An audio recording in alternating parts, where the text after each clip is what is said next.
Hey guys, Vazzy back here, and in today's video, it is time for episode 4 of our Calgary Flames franchise mode series here in NHL 24. And in today's episode, we have a big one, as it is the NHL draft, the re-sign stage, and free agency all combined into this episode. But with that all being said, let's get things started here today and take a look at the draft class. So if you guys don't remember, we do end up having, I believe it is the 6th overall pick in this draft. So that would either probably be Caden Lindstrom, Sam Dickinson, or Berkeley Catton. We also do have to remember though, I really do want to get us to Ginla. Just don't think you can really have a Flame series without having him on the roster at some point. A lot of good players here in this draft, but they are the 4 main ones that I have my eyes on here heading into the NHL entry draft. So with that being said, let's load in and start making our selections. So who has the first overall pick here? That is the Los Angeles Kings, it looks like. Again, I'm not too sure what pick is Ginla supposed to be going at here. See if there's any that we can maybe trade back for. I definitely want to keep our first one, but getting back in at around the 12-ish range. If he goes at 14, be a couple spots early. Unfortunately, no one really has their pick on the trade block there except for the Islanders. That's unfortunate. So let's just start going through it. We can always keep track of that as we go on. Celebrini goes number 1 as expected. Very, very good playmaking centerman there for the Los Angeles Kings. McGillney goes number 2 to the Canadiens, so he is the made-up player, defensive defenseman. He was supposed to go at like number 4 or 5, so that's a little bit high on him. To the Blackhawks goes Cole Yzerman, so that's going to be a nasty pairing with him and Bedard. Another sniper to play on his wing. Going to the Capitals at 4 is Ivan Demidov, the speedy Russian playmaker sniper build. They actually has a sniper here, never mind. He's going to be absolutely amazing. He always sims so good in franchise mode. And going to the Jets at 5th is Artem Levshinov. Very, very good defensive prospect going to them as well there. So what do we have available? We have Lindstrom, who is 6'5", power forward, 83 points, 40 goals in 69 games. Very, very good totals for him there. A lot of A's, couple of B's there for him. He's 1 year out, apparently Milan Lucic style. It's interesting. Definitely has those X factors on him. Looking at Sam Dickinson now, 6'3" defenseman, 48 points in 66 games. Definitely more of a two-way player rather than offensive or defensive. Got a couple A's, some B's in there. He's also 1 year out, similar style to Chara. That's interesting. So I think it is going to come down to one of those two guys. I'm honestly not too sure. I'm totally torn on this pick. They're both very, very good players. Both obviously medium elite. Then you have Ginla. I think he's only medium top 6. But he has a decent overall right out of the draft. It's so tough. I'm leaning toward Dickinson, and I will tell you why. I think that we should probably go with Dickinson because we have a lot more decent prospects at forward already. If we're adding a Ginla already, that's another one. So, yeah, let's add to the defensive pool, get that star defenseman in Dickinson. So he is 74 overall, medium elite out of the draft. He has 3 X factors on him. All around, yeah, he's looking like just a pretty solid defenseman. I very much like that pick. Going right after is Lindstrom, as expected. He is also 74 overall, so same overall, and also has 3 X factors. Berkeley Catton goes after him, Salev to the Blackhawks, and Zane Perek goes to the Coyotes. So let's see, Ginla is still 4 spots out, so yeah, I definitely probably want to go to the Senators here. Actually, I have an idea of a trade that might work out here in game. And it kind of actually works out in a realistic standpoint, so give us your pick here. And obviously, the Senators in real life this year have desperately needed any goaltending right now. Forsberg and Korpisalo have not been playing very good at all in the real world. Definitely been holding them back. So why not send them Jacob Markstrom? Markstrom is a very, very solid goaltender, obviously not on the best teams this year, but I think if you put him on Ottawa, that might end up working out. I'd even take Forsberg back here. He has 1 year remaining.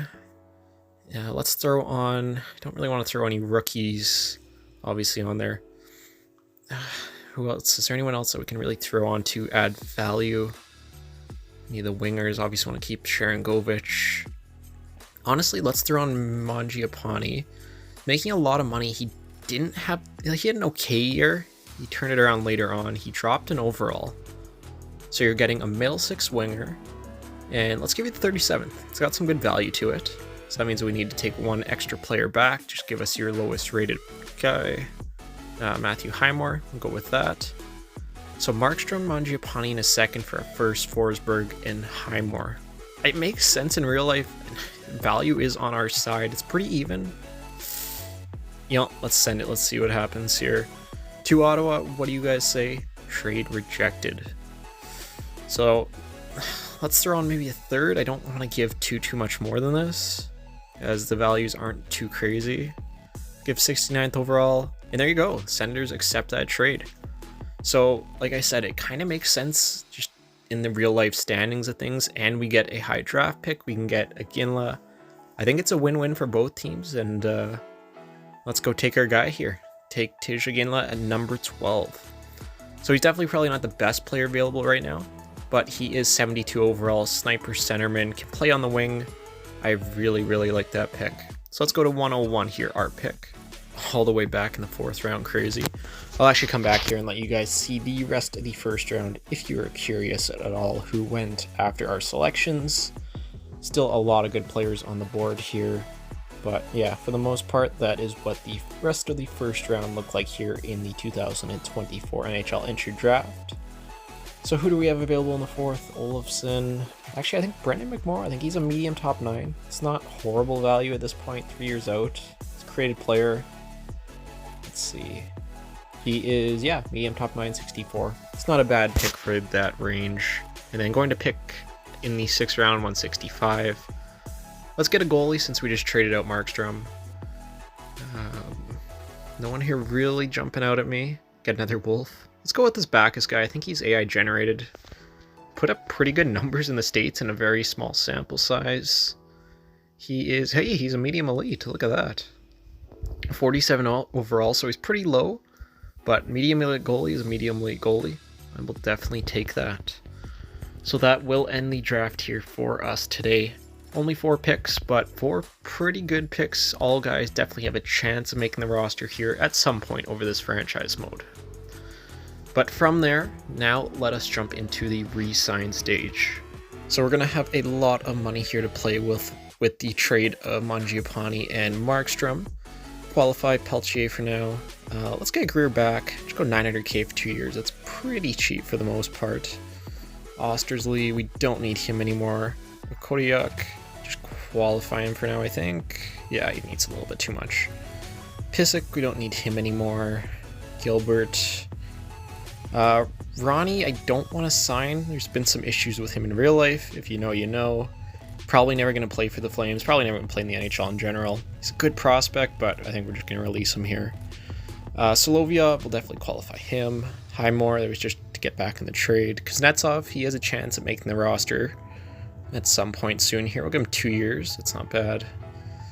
A lot of just low-end guys. A lot of these guys will just be in the AHL. Nothing too crazy. Jones, we can get rid of him.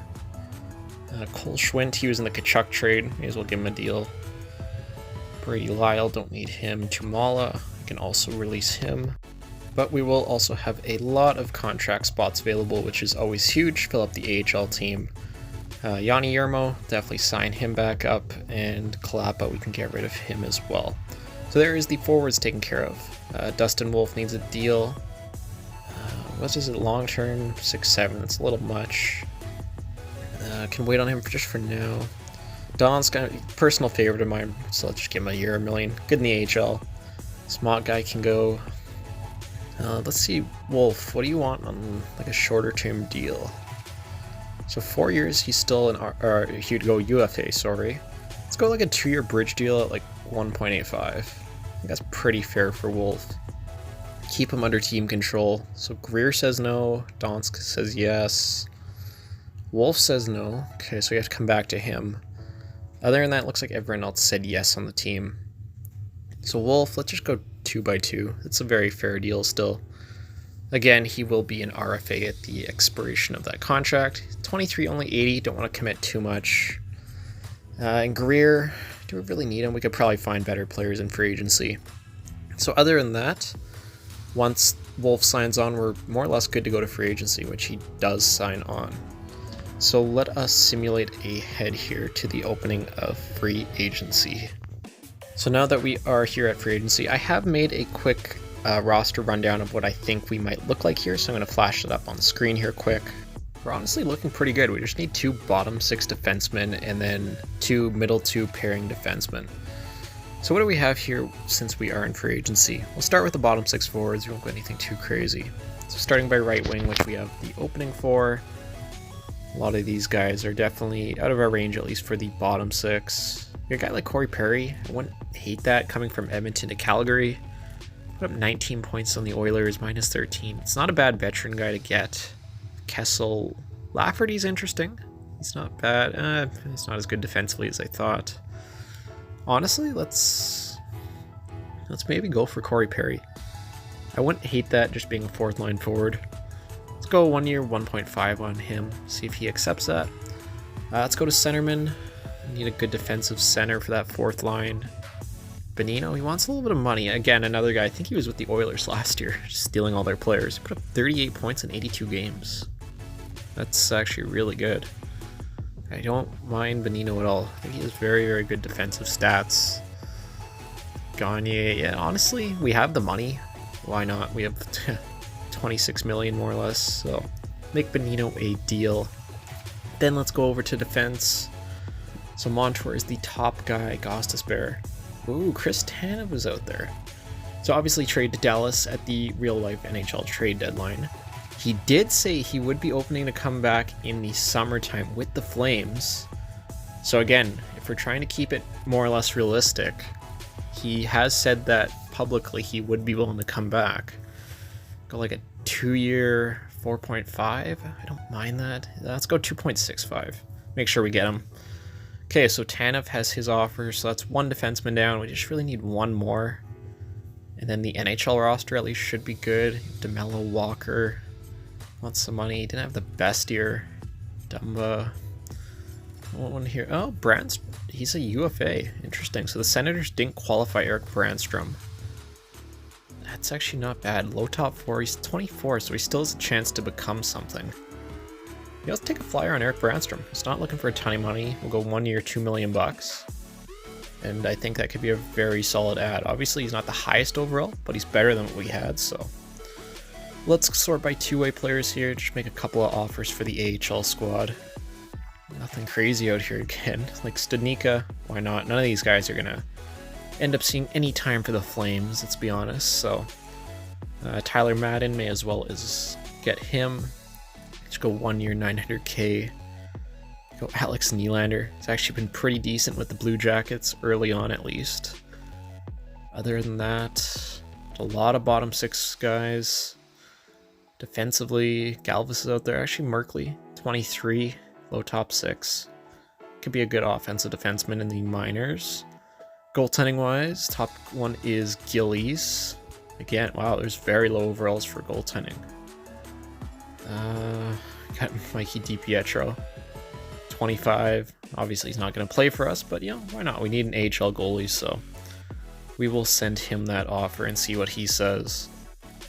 Other than that, yeah, free agency, at least in the 2-way department, it's pretty dry out there right now. So looking at contract extensions now, what can we do for next year? So Sharon Govich and Zari. What's Zari going to want? 6, 7, or 10? So we definitely have to wait on Connor Zari. What does Sharon Govich want? So 1 year, 4.75. He is going to be a UFA, so wouldn't mind more or less locking him up. Like go like a 4-year deal. Take him to 30 years old at like 5.35. See what he says to that anyway. Cornado, we lock him up. He's asking for some money. Can honestly probably wait on him. And goaltending wise, that actually reminds me, I do want to send out Vladar since he won't have a roster spot on this team. So let's just go find a trade. We'll see what is available for Vladar. Again, I think preferably, let's just try and get him out to an Eastern Conference team. 7th rounder, 6th. Not much out here, a lot of low-end prospects. 7th, 6th, nothing too crazy there. Puliarvi, Peterson, yeah, there's not too much out here for Vladar. Obviously, goaltending in this game value isn't crazy. Honestly, let's just go with the Devils. They wanted Markstrom in real life, so we'll give him Vladar instead. Take a 7th, it's not the end of the world for him. Clear up a little bit of money and get an extra roster spot. So let's start the simulation here and see who we end up signing in free agency here. So going up to the 5th, Sharangovich extends. That's awesome. Nylander signs. Tanev, that's huge. Big defenseman coming back. Corey Perry signs. Brandstrom signs. Madden, DiPietro, Studnicka, Benino, and Markley. So I think that's everyone. There we go. 100% on contracts here, at least his first year. But more or less, that's all we really had to do in free agency. I'm going to sign a couple more two-way guys, but I'll simulate to the start of the preseason and meet back with you guys there. So now that we're actually at the preseason, take a look at the lines here that we're going to be running next year. So I have Peltier, Kadri, and Huberdeau. I actually forgot to sign Peltier in the video, so I gave him a 3-year, $2.5 million contract. Still an RFA at the end for an 85, that's a steal. Second line is Sharangovich, Zari, and Coronado. Kuzmenko, Backlund, Coleman on the 3rd, and Pospisil, Benino, and Perry on the 4th. Defensively, we have Uyghur and Anderson like last year, Tanev and Brandstrom, and Solovyov and Kuznetsov. A couple of the younger guys ended up making the squad here. And then Wolf is going to be our starter, backed up by Anton Forsberg. So I actually really don't mind the NHL team. I think we have a decent shot at competing. I don't know, we'll have to see what happens as the season goes on, but let's just go through the preseason here. Again, we're not going to go through anything too crazy here, and just see how we end up doing in the preseason. So we drop our first 2 games, that's not great. Sitting 2-3 currently, 3-3. We finished the preseason 3-4. So again, not the end of the world, just preseason results. Looks like we had our issues with scoring, which seemed to be a early trend of this series. Huberdeau, 4 points in 7 games. Some of the younger guys, again, not really coming through. Something to keep an eye on for sure. And Wolf put up very good numbers in his 7-game appearances. But yeah, I think that for the most part, that is going to do it for the video here today. We are more or less all ready to go and start the next season in the next episode, and we will get the first half of the season done. But with that being said, I will see you all in the next video.